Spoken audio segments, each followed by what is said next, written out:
free electrons placed inside magnetic fields. Free electrons generally belong to conductors. So every metal, even if it is non-magnetic, such as aluminum, copper, all of these metals have free electrons. So they will exhibit polyparamagnetism.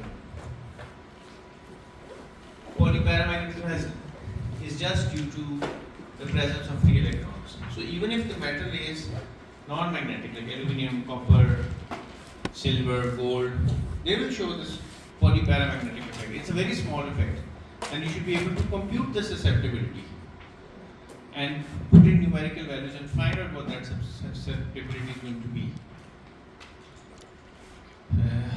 So for example, one nice exercise that you could do is you take a copper ion, and we'll look at this after the midterm. This paramagnetic. There are techniques to find the J of this paramagnetic ion. And this is in an ionic solid, so it's non-conducting, the electrons are not free. So due to this paramagnetic ion, one can find the susceptibility, which is given by the lowest order term in the Brillouin function. Then you take copper metal. Copper metal has free electrons in it, and you should be able to find the polyparamagnetism inside copper metal. So try to do this on your own. Now, if you have free electron in the system, one impact that we've seen is polyparamagnetism. And we've already discovered that the electrons in the spin, since they are spin full particles, if I were to plot the density of states and the energy, and if I put the two kinds of spin subbands inside a magnetic field, this bands shift in energy. When the bands shift in energy, at one point their Fermi levels equilibrate. The result is that there are more spins of one kind than the other. And we know that this splitting in the band is of the order of 2 mu BB up to the lowest order. So there are more spins of the kind 2 mu BB. So this is the splitting of the two kinds of bands. And this results in a polyparamagnetic effect, whether they are non-magnetic. Now the second effect that we're going to see today in free electrons is an even more interesting effect. And this is the effect of what we call Landau quantization.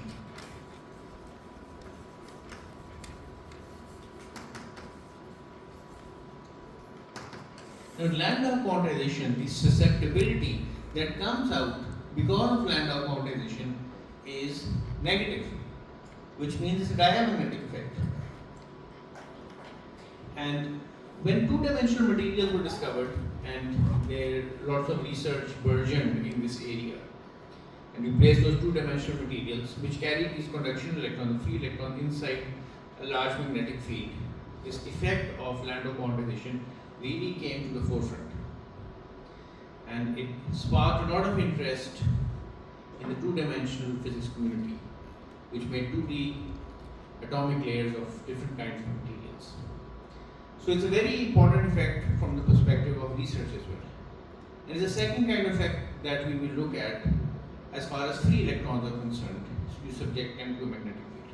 So the basic idea of Landau quantization is the following. Remember that so far when we were discussing polyparamagnetism, the density of states, function, we've noticed for 3D was proportional to the square root of the energy. ठीक है, ये हमने पिछले lecture में देखा था. Now you putting this solid into a magnetic field did not change the density of states. So it still remained a square root function. It only shifted the energy values. So this profile of density of states shifted up or down. The density of states did not change. But the Landau quantization effect also changes the density of states. So you place a material inside a magnetic field, the density of states in which the electrons can exist also changes. So new density of state function arises in the presence of a magnetic field. So magnetic field changes the energy level structure. Here the energy level structure is not changed in the polyparamagnetic effect. So this is a generally quantum mechanical effect. And what I'm going to do now, I'm going to kind of derive the Landau levels. So the Hamiltonian for free electrons can of course be always written as a kinetic energy part P square over 2m, where m is the mass of the electron. And it's possible that you have an electric field as well. So if you have an electric field, we're not going to talk about electric field in this course, but if you have an electric field, that electric field will include an energy of this kind where phi is the scalar potential, the electric potential, charge on an electron. And then if you were to place these electrons inside a magnetic field, so this could be a two-dimensional solid or a three-dimensional solid placed inside a magnetic field, then you will have terms due to the Zeeman effect, which is a G mu B over H bar B S, right? Mu B for electron is negative. So we put a negative sign in and consider this to be just the magnitude of the Bohr magneton. So this is the energy Hamiltonian for electrons, free electrons placed inside a magnetic field, and an electric field which is static. Now suppose I do not have an electric field, I just get rid of this term. So how does a magnetic field change the Hamiltonian? This is the momentum. So in any course, say in advanced quantum physics or any course, can you recall, if you understand or know how this momentum changes when this electron is placed inside a magnetic field? So associated with the magnetic field B, there is a vector potential which is denoted by A. You must have read about this in electrodynamics as well, such that B equals the curl of A. So this is called the magnetic vector potential.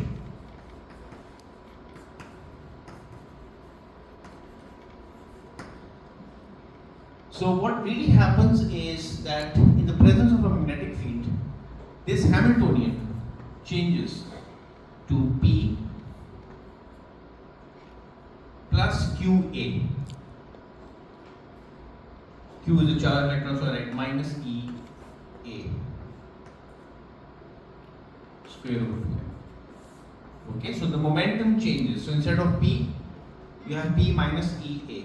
And all of this P minus EA is called the canonical momentum. So instead of P, you would like to write P minus EA. This is how the momentum changes in the presence of a magnetic field, where A is the vector potential associated with the real magnetic field. Minus G mu B over H bar ds. Now suppose that you apply a magnetic field along the z direction. So B is really B along the z direction. Okay, so for simplicity we assume this.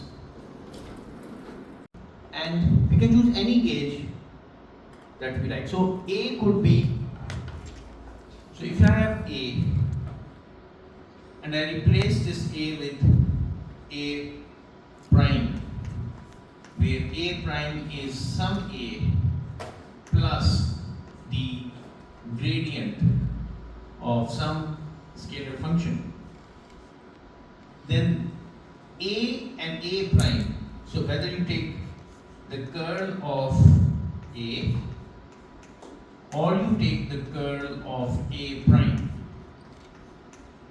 you will get the same magnetic field,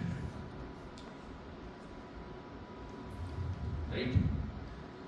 So the reason is that if you take the curl of A, it gives you the origin, and if you take the curl of a gradient, it gives you 0. So you are kind of free to choose different kinds of A's. You are free to choose a gauge. So one gauge that I will use is called the Landau gauge. In the Landau gauge, you choose your A to be minus B y along the x-axis. Right? So this is one kind of Landau gauge. Another gauge that you can choose is the Coulomb gauge, which is symmetric. So in the Coulomb gauge, you can choose half minus by x plus bx y.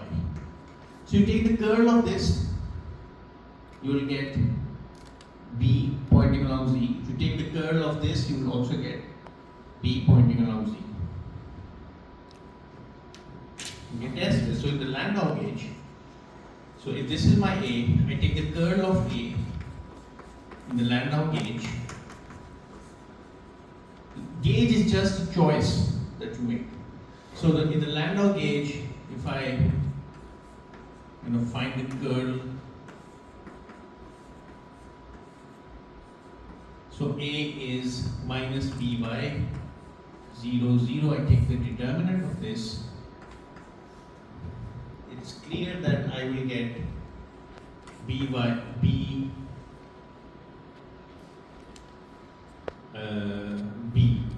Z. Okay. So this is a correct gauge. I can use this gauge. This will simplify the problem a little bit. Okay. Now, if this is an operator, this is also an operator. So I can choose to put a hat on top of this if I wish. This is an operator here. Oh, sorry. This is the x-axis, but this becomes an operator. So, in terms of an operator, I can write the Hamiltonian as x squared over 2m plus py squared over 2m plus pz squared over 2m. Correct? Minus g mu b over h bar b sc. Now switch on the magnetic field.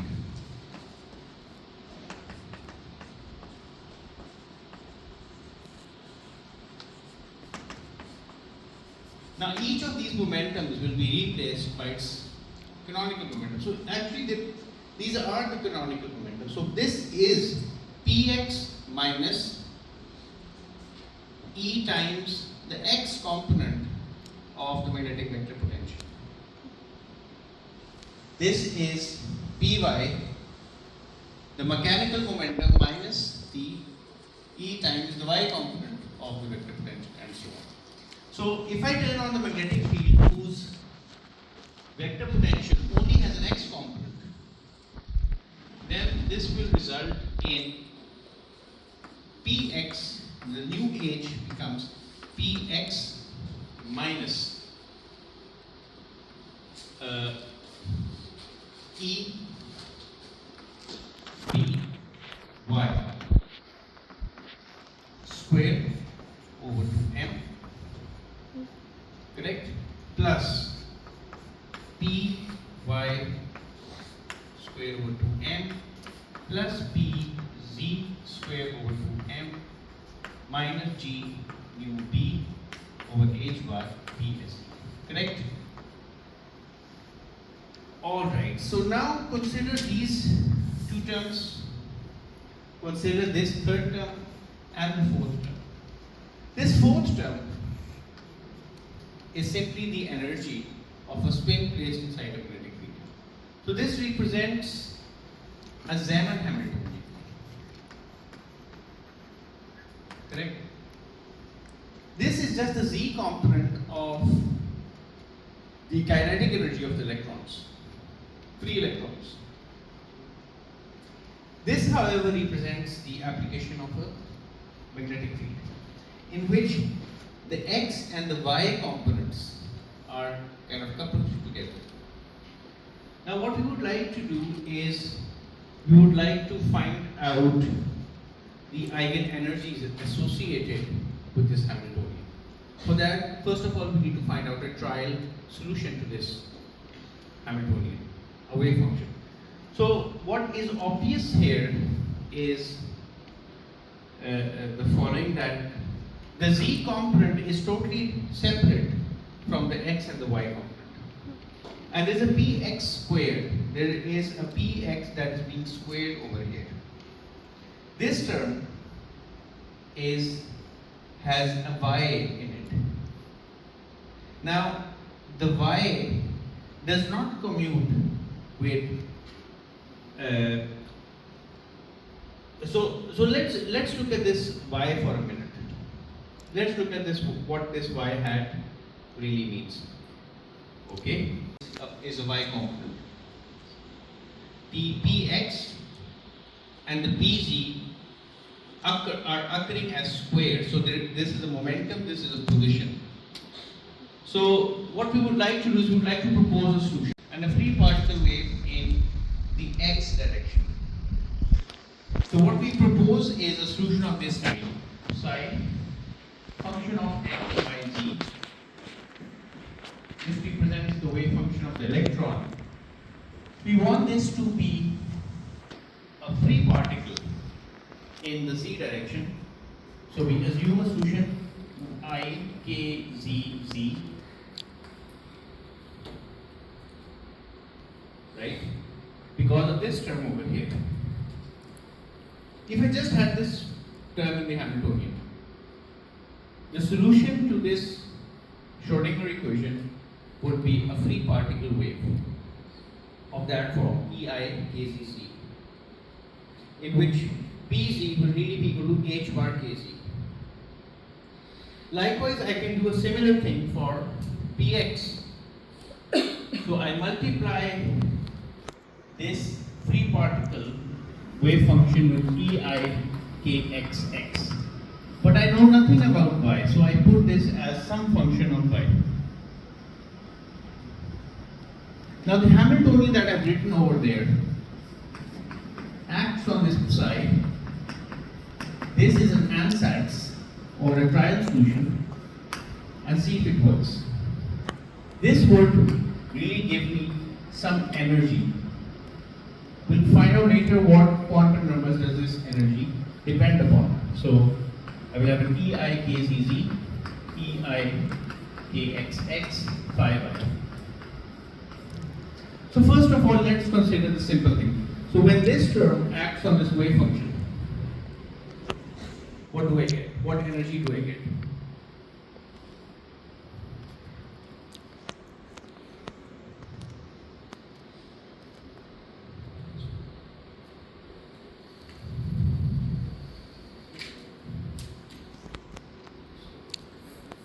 If Pz squared over 2m acts on this side, what do I get? Minus KZ squared.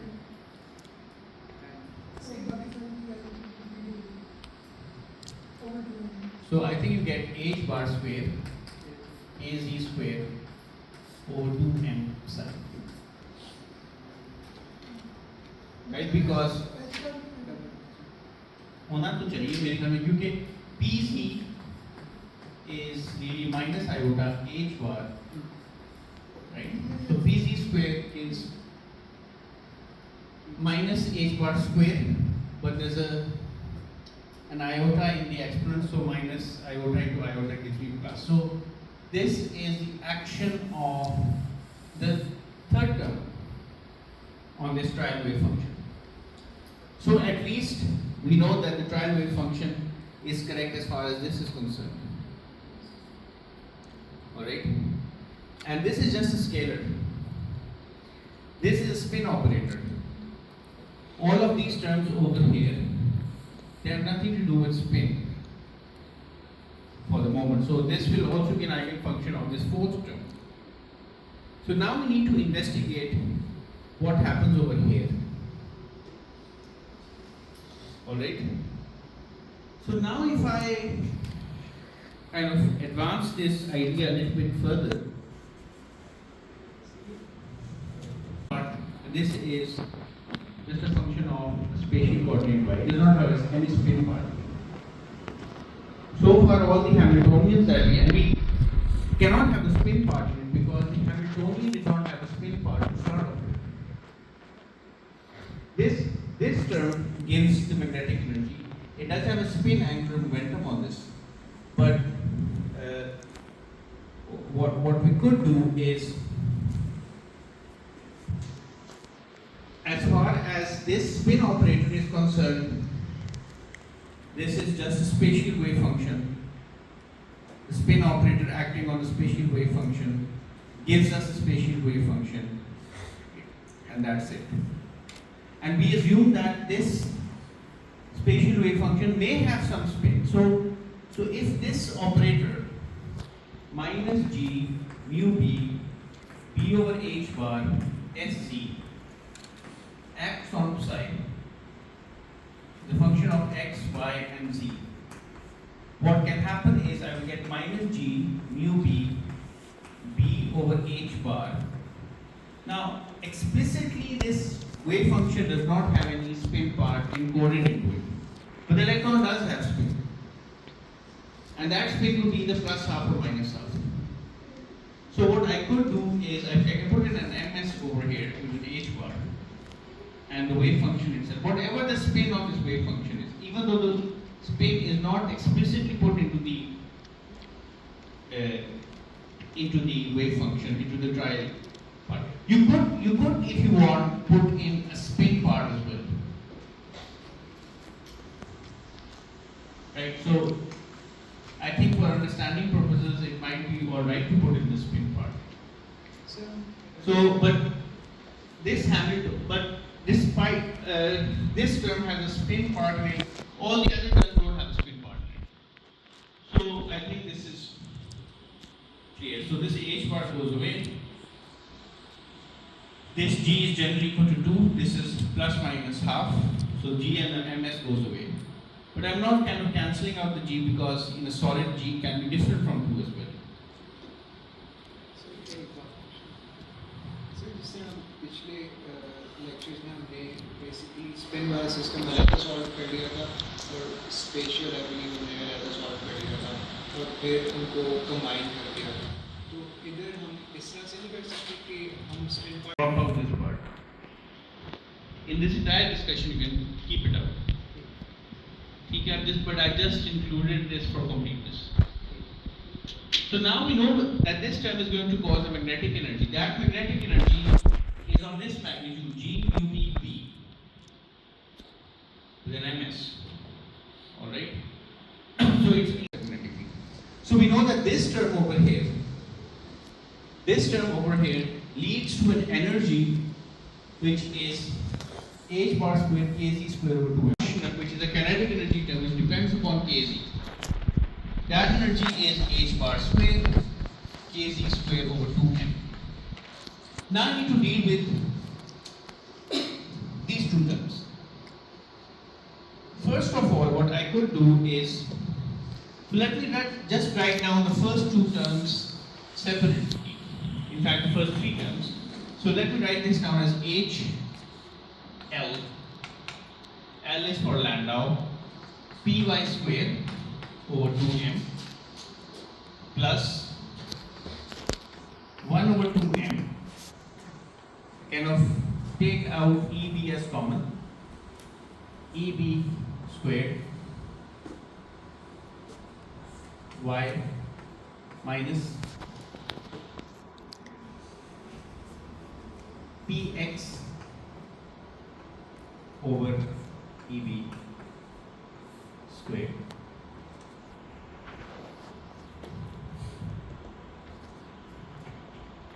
Alright? Sir मेरा ख्याल है अभी हम इसे जो है ना operator नहीं बना देते वरना ये डेरिवेटिव का स्क्वायर बन जाएगा हमें डेरिवेटिव का स्क्वायर तो नहीं चाहिए होगा हमें डबल डेरिवेटिव चाहिए होगा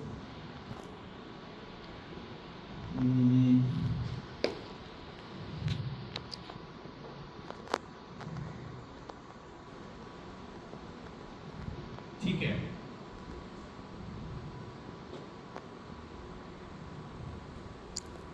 ठीक है।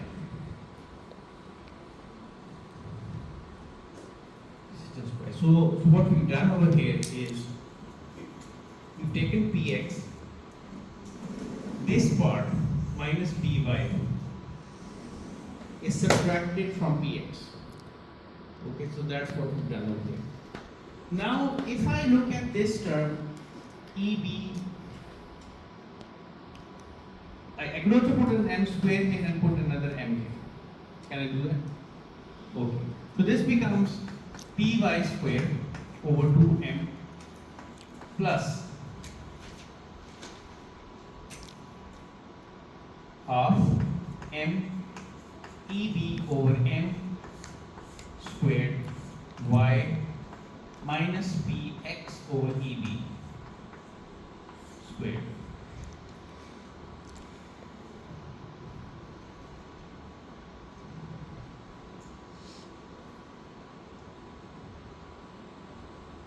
Okay. Now this term eb over m, it has units, dimensions of frequency, 1 more seconds. How do I know that? So if I have a magnetic field P and I have a two-dimensional plane and have an electron inside this plane which is moving at some velocity p. Okay, an electron has charge, of course. Suppose that charge is q or e, which is minus e. What's going to happen to this electron if the velocity of the electron is perpendicular to the magnetic field? Exactly, it's going to go around in a circle. Because of the torque that acts on it. And the torque comes from a Lorentz force. So you can derive the frequency of rotation of this electron in the loop. Now, how do we do that? One simple way of doing this is we calculate the centripetal force. So suppose it moves in a circular orbit. Calculate the centripetal force and equate this to QPB. Correct? And this will help you find out the speed. And then you have a time period. The time period is given by the circumference of the circle, 2 pi r, over the speed. So if I am able to conclude this further, this is QB. So instead of Q, let me just write E. It could be minus E, but let me just take absolute values on both sides. So B equals EBR over M. So just paste this V in here. So my T becomes 2 pi R, V is EBR M. Right? So this R I think goes away. But the time period is 2 pi over a frequency.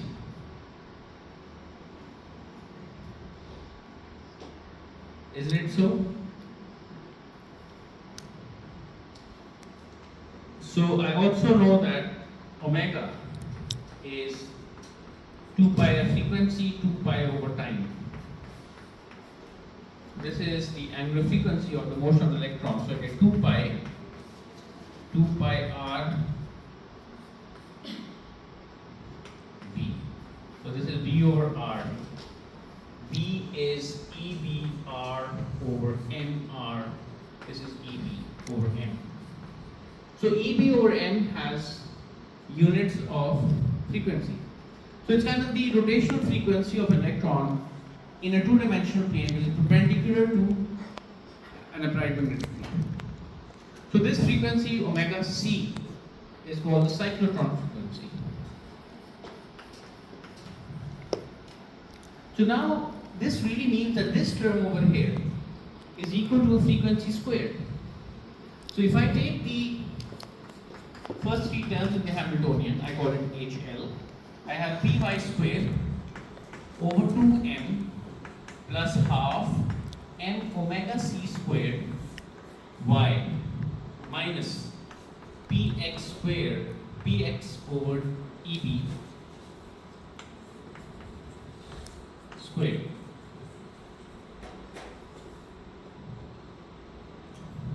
ऐसे एक बात मुझे समझ नहीं y पे hat तो हो नहीं सकता।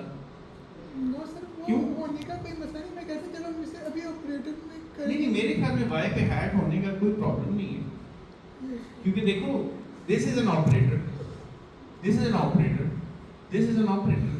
I don't think there's any harm in putting a hat on top of it. When you take the eigenvalues of this, those will be scalars. So I think I would rather put a hat on top of this. So now let's look at this term px over eb and let's look at the dimensions of this term. So does this kind of Hamiltonian look somewhat familiar? At least it starts looking like a harmonic oscillator, in which this is a kinetic energy term and this is a potential energy term. Oh sorry, kinetic and potential energy term. Okay. Now what we could do is the following.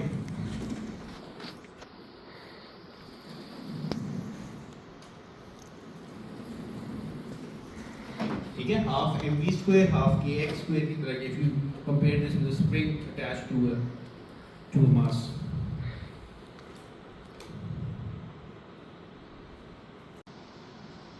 So what are the dimensions of px over eb?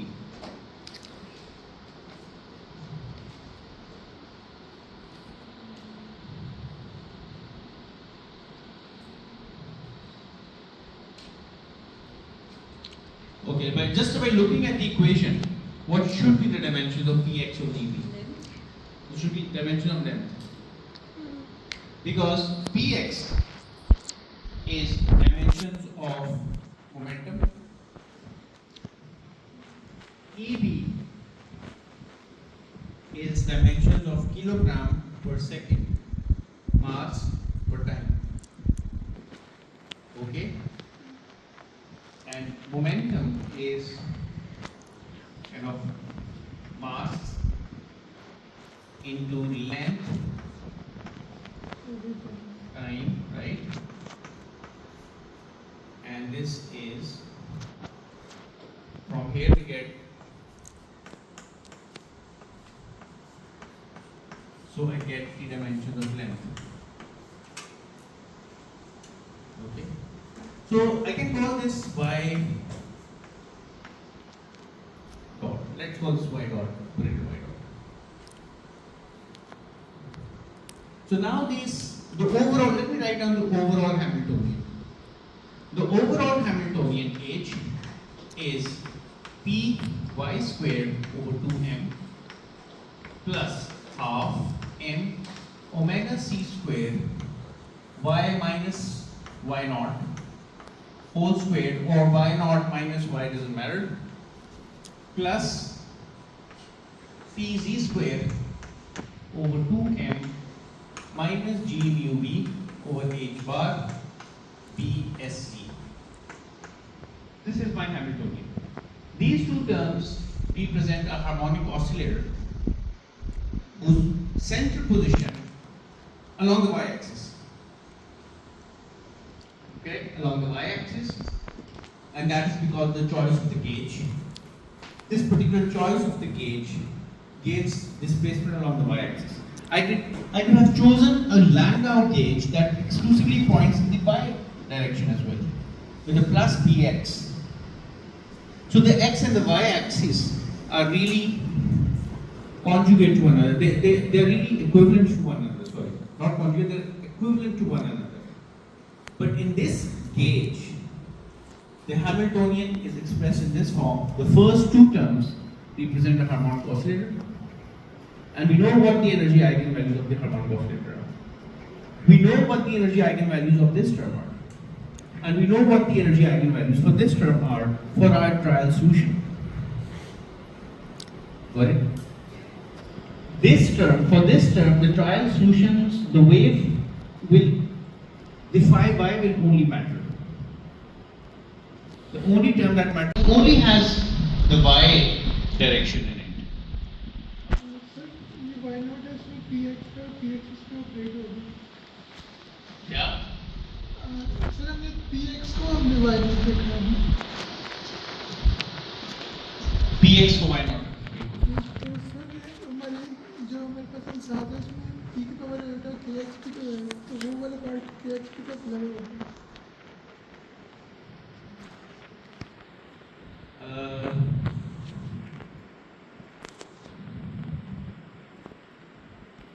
And there will be a y minus y naught and an x minus x naught. The choice of this Coulomb gauge is making this it appear in this fashion. So, but I can do a completely analogous calculation in which this py is replaced by px, this is replaced by an x, and this is replaced by an x naught. Correct? Because if I choose the Landau gauge such that my gauge is plus pxy, then there will be a px square here and an x minus an x prime here. Alright? So I think the x and the y are kind of equivalent, which means that neither of them should matter. Okay, so neither of them should really matter. So your question can be answered by the particular choice of gauge that we have chosen. Okay, but only in reality, only the phi component is mattering here. It could be x, it could be y. Okay, so now this is our Hamiltonian, and we can find out the energy associated with the electron given this Hamiltonian. Correct? So let's see what that energy is going to look like. Because of this term, we have h bar square kz square over 2m. This means that this energy does depend upon kz. Okay? This magnetic energy term no doubt exists. Bsc. I can replace this with ms h bar. Okay, so we have this energy. And what about the energy eigenvalues for the harmonic oscillator? What should they be?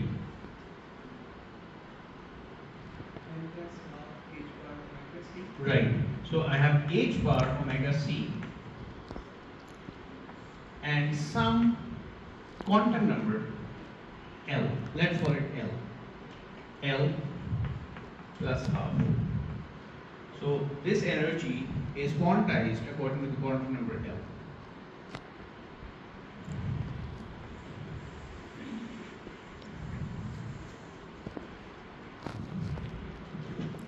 So if I were to make a plot of this energy, so on this axis let me choose kz. So I'm plotting the energy of these three electrons as a function of kz. So I'm drawing a dispersion relationship. Now this quantum number L, so a Landau quantum number, that's why I use the symbol L, can take up values say 0, 1, 2, 3, so on. Suppose L equals 0.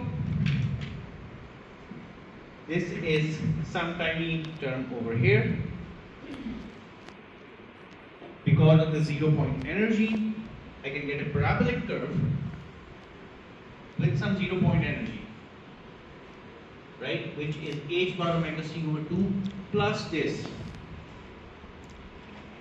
In fact, the two spins, ms plus half and minus half, will be really closely spaced, right? So the splitting due to this term is generally really small as compared to the other terms. And you work this out for a field of say 1 Tesla, you can work out what the values are going to be. So this is our energy as a function of Kz for some L level. Suppose this is the ground state Landau level. So these new levels that are formed for electrons, 3 electrons placed inside a magnetic field are called the Landau levels. Right? There will be a next level higher in energy.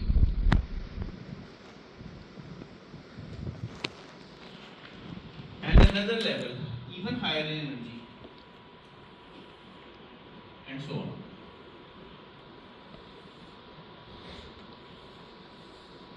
With each spacing over here is h bar omega c. E B h bar over m. Higher the magnetic field,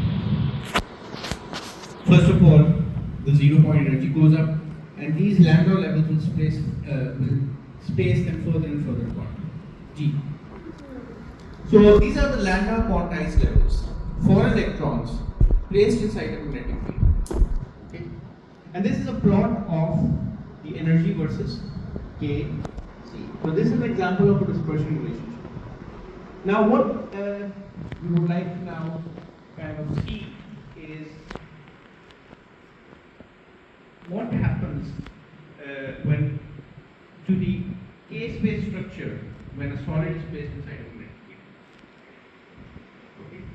This phenomenon is called Landau quantization. These curves are called Landau levels.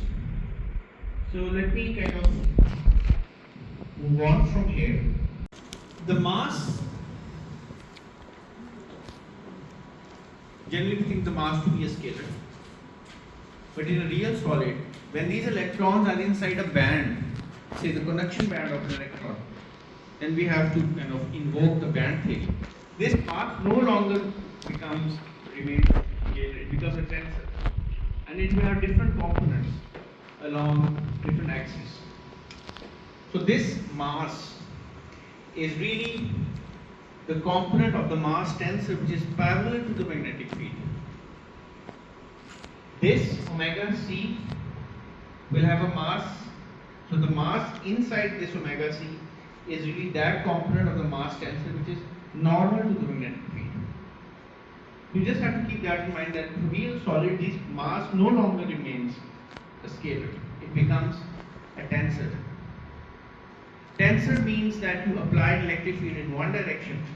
It's not necessarily the electron kind of experiences a force in that direction, it can experience a force in another direction as well. Okay? So these are additional nuances that one needs to consider when these electrons are part of a band inside a solid. Now what we would like to do is the following. So there are additional things that we really need to know about. One is about, so what I've done over here is I've replaced Px over Eb by naught because of the choice of the gauge. Now Eikx, Eikzz are kind of, they don't see this Hamiltonian. They are just constant as far as this Hamiltonian is concerned. Phi y, however, will be the solutions to the harmonic oscillator potential. Now what does those solutions look like? They look like Hermite polynomials. They are Hermite polynomials. So if you look at the solution of the harmonic oscillator, they are Hermite polynomials. So if I were to make a diagram, say y, this is some y naught.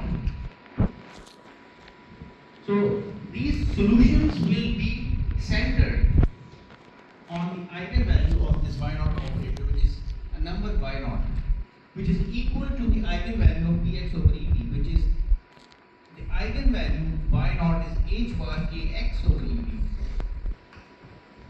Correct? So y naught, the eigenvalue of the y naught operator is, it's a constant, right? It's a constant. Y naught is a constant. It's given by h bar kx over EB. Now the Hermite polynomials, and if I'm going to draw, effectively what you're getting is a harmonic oscillator potential. So this potential, this term represents a parabolic potential.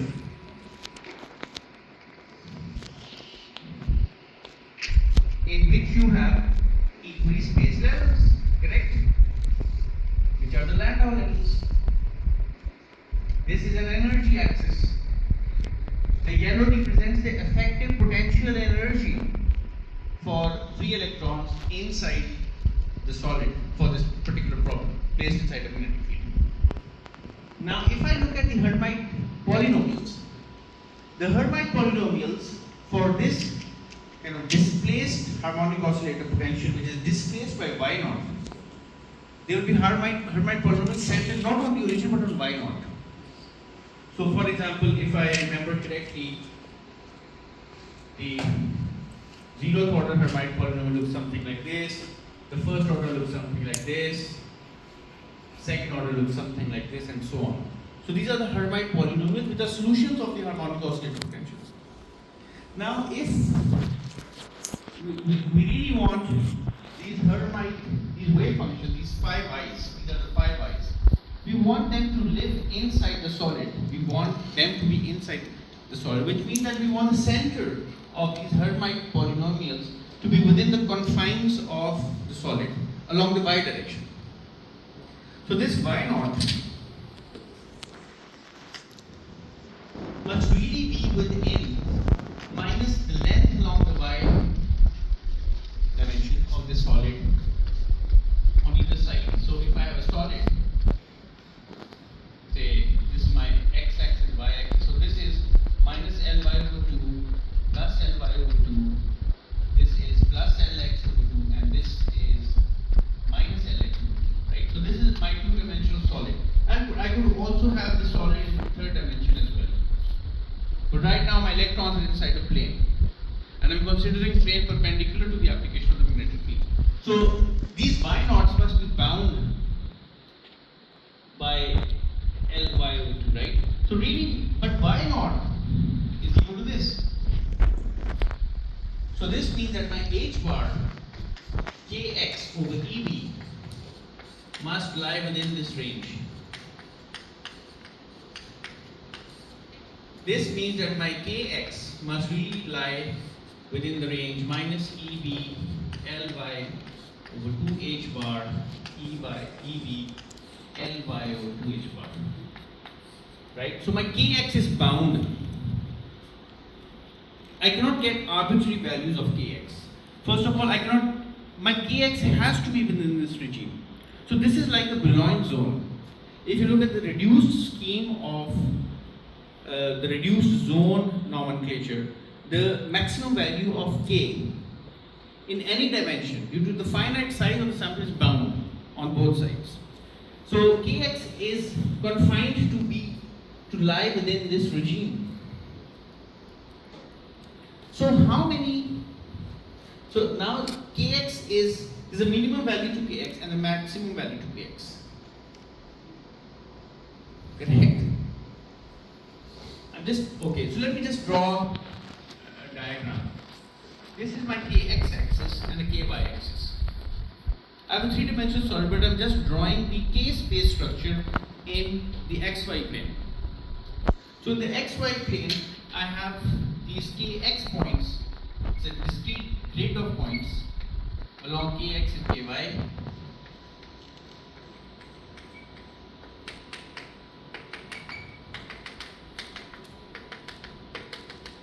I've highly exaggerated the kind of distance between the points. But all of these points lie on a square grid along kx and ky. Now, kx is bound between two values, right? Say, it must lie in this regime. But the spacing between two successive kx points is also well known. So the spacing between two kx points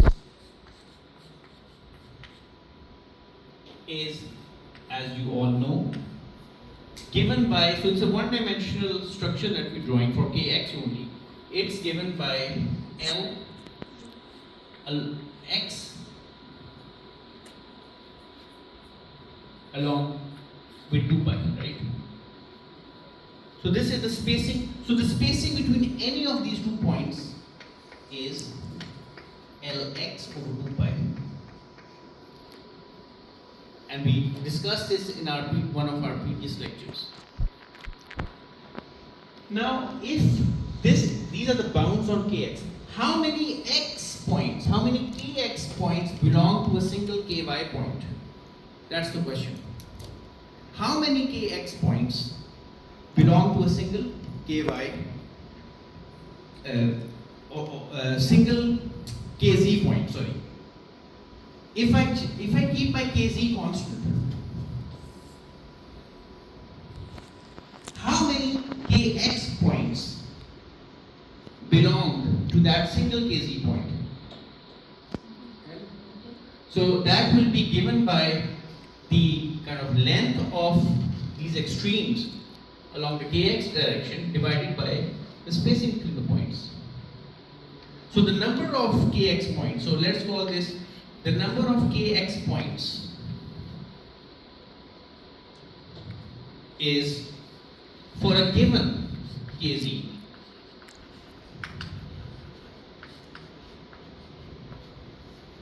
is given by this minus this, which is E B L Y over H bar divided by the spacing between any 2 points. That will give you the total number of points. So when we were calculating the total number of points, this is how we did this. When we were doing state counting, this is how we proceeded with it. We found out the range of the possible values of k's and the spacing between 2 successive k points.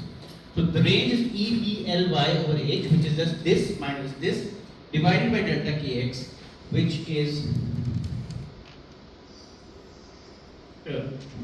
this is 2 pi over Lx, sorry. 2 pi over Lx. Sorry.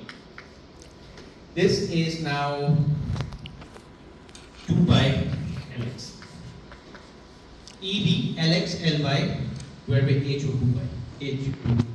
Okay? Lx यहाँ denominator में आता है. ये K है ना, reciprocal करोगे इसकी. ठीक है?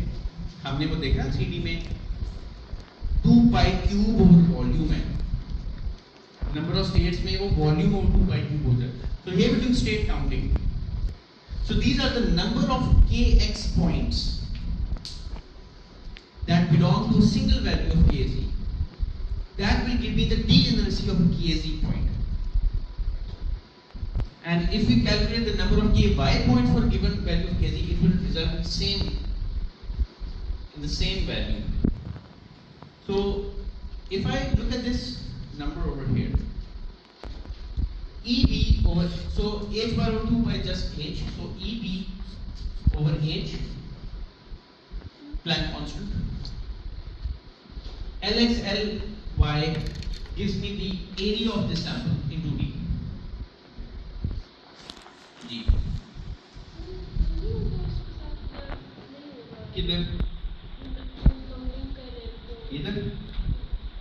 अगर आप स्टेट्स की बात करें तो 2 है, नंबर ऑफ kx पॉइंट्स, अलबत्ता अगर आप electrons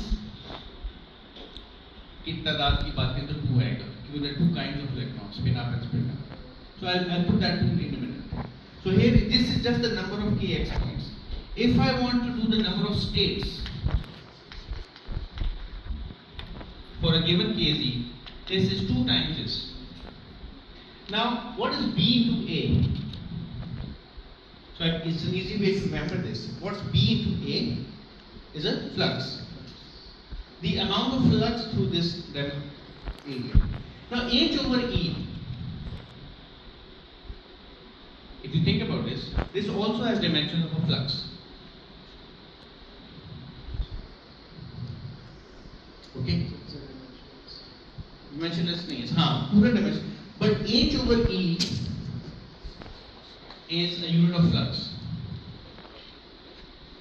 It's the smallest flux that can ever exist.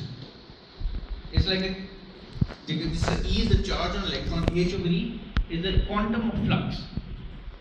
And it appears in many guises, in many forms, in condensed matter physics, superconductors, quantum optics. H over E is, let's call this phi naught, a quantum of flux, which is also called a fluxon. So this number really is, if I multiply this with 2 to find out the number of states, I get 2 phi over phi naught. So this is the degeneracy in the K space. What does this mean? This means that if I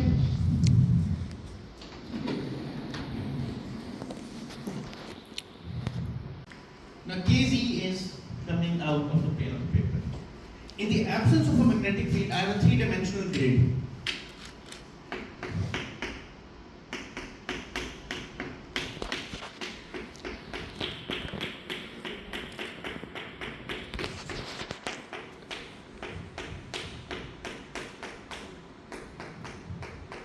For physical purposes, they are the same. Now what happens is that I have all of these points, each of these k points may have 2 electrons for a particular value of kx and a particular value of ky and a particular value of kz. And if I draw this in 3D, kx, ky, kz, I can draw a Fermi sphere. It's a sphere of radius kf, which is the kind of Fermi energy divided by h bar, and there are a huge number of points inside this sphere, and then discrete points, and all of them, each one of them has 2 electrons in it, in the absence of a magnetic field. Now what happens when you apply a magnetic field is that for one value of kz, the kx and the ky points, they kind of cluster together. For each value of kz, you get a large number of kx and ky points that coalesce. The electrons, they coalesce into a new structure, right? And that structure is called the Landau tube structure. So what really happens is, for a given value of kz, you get rings inside the 2-dimensional plane. And these rings come out towards the z-axis. So they are tubes, Landau tubes. And all the neighboring points where electrons exist, they kind of rush towards the Landau tubes and they fall onto the Landau tubes.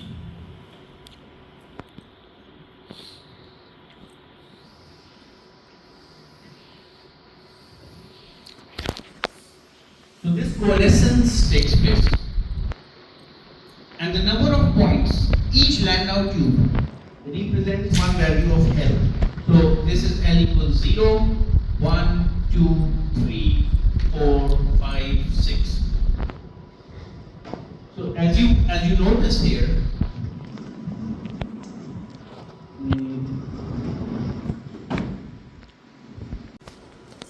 you can have a number of tubes ranging from L0 to some number. So now imagine this 3-dimensional structure in which you have the Fermi sphere, which is like a sphere that bounds this. And originally you had 3D points, 3-dimensional grid coming out, and all of those points were populated.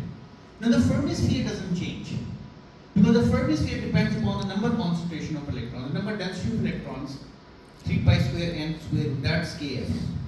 That is not changing, we're not injecting electrons into the system. But now for a given value of kz, suppose we are here, and it's inside the Fermi sphere. Now this kz will have a certain degeneracy. That degeneracy is given by this number, 2 phi over phi naught, and this of course depends upon the magnetic field.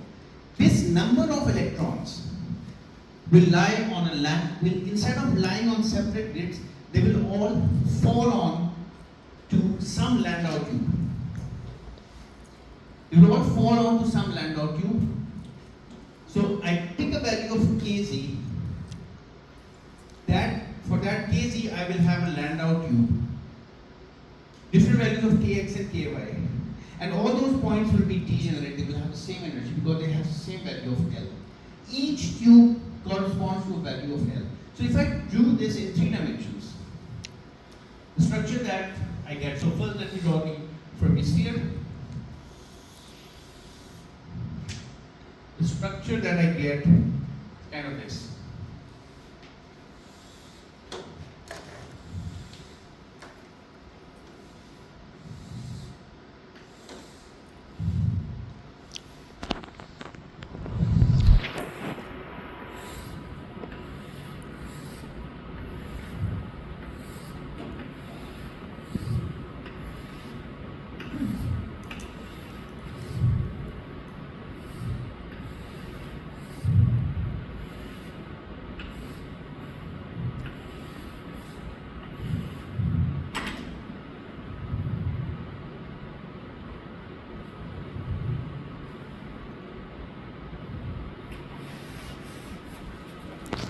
This tube, another tube outside the tube, third tube, so on. So you get this succession of tubes.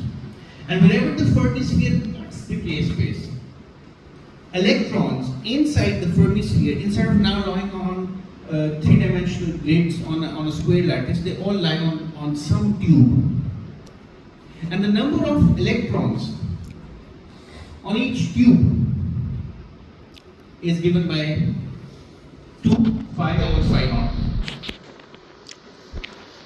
And this depends upon the magnetic field. So all the electrons now redistribute themselves onto the. So if I know the total number of electrons inside the Fermi sphere, they are distributed within the Landau tubes. They coalesce onto the Landau tubes. Now you get a question? The value of L. Landau tube here, here, and so on. So this is the Kx, Ky, Kz structure. A new kind of structure is imposed by the application of a magnetic field. And the number of points lying on each Landau cube is 2 phi over phi naught. All the electrons redistribute themselves on the Landau tube structure. Now you see that there are you get fewer Landau tubes within the Fermi sphere.